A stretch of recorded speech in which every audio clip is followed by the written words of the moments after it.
Hello mga ka-fighters! It's me, Virginia Tamala, and today is day 11 na natin sa 365 days in 2025. So this time is hindi tayo mag-voice over kasi exactly yung ating upload today. So upload ko kagad mamaya. Pero yung iba nating mga vlogs is nalilate po yung pag-upload. And this time is short short vlog lang. Wala tayong masyadong gala, wala tayong masyadong ganap. So ang i-share lang natin this time is yung mga daily vlog natin. Ayan, yung alaga kong pusa is dito siya natutulog, gantong oras. Ayan, kasi medyo mainit.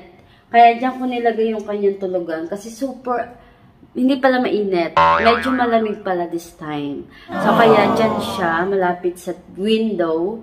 Kasi nga, parang hindi siya masyadong malamigan. Ayan. Super lamig na talaga ngayon kasi winter season. So, ganito pag hindi ka mag-voice over, nagkakamali ka. And syempre, this time is medyo makalat lang sa room. Ayan siya. So, this time, isi-share ko lang sa inyo. Yan. Gantong oras is magla-live games tayo. So, automatic yan. So, kung napapansin nyo is lagi ako naka-sleepwear. Kasi sa live selling ko po is, pinaplex ko talaga yung mga sleepwear na suot ko para madali siyang mabenta. So, sa mga taga-UAE, pwede nyo pong yan ang hirap pag hindi nag-voice over. So, ayan, ganyan siya. Pero okay lang yan, no? Para at least minsan ma-experience natin yung vlog na walang voice over. So, ayan. Ito po yung ating, ayan, isi-setup ko. Actually, naka-setup na yan kanina.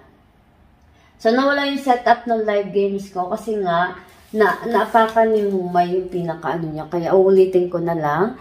And, ayan yung gamit natin sa pagla-live games. Ayan.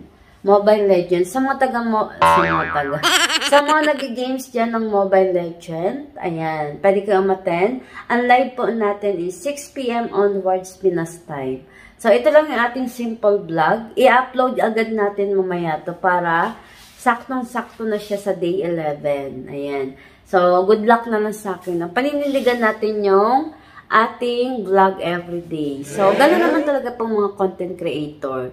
Kailangan talaga is, kung gusto mo talagang kahit papaano, is numami yung engagement mo or yung mga views mo, kailangan mo talaga mag-upload everyday. Alam niyo ba yung mga content creator na talagang medyo sobrang sikat na ngayon. Nag-upload yan sila ng mga 3 to 5 video a day. So, ayan. Nagbabakasakali lang tayo. Ayan. So, pag walang voice over, ganito, no? Walang cut-cut to. So, ayan mga ka-fighters, thank you for watching. Ito lang yung entry natin sa day 11 natin na vlogs. Ayan. Thank you for watching. See you next vlog. Bye-bye! Thank you.